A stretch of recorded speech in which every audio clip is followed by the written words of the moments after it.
Salut, am de făcut un anunț. Astăzi pe internet am găsit acest cod de Brawl Stars care cică îți dă gemuri gratis pe Brawl Stars. L-am băgat la Content Creator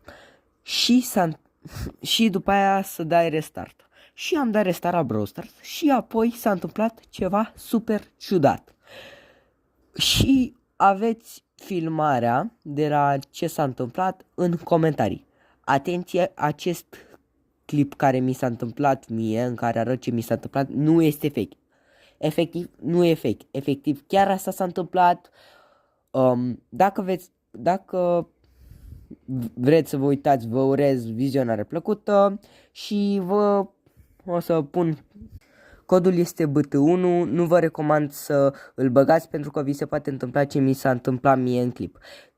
O să postez acum clipul, vă urez vizionare plăcută la clip, la revedere!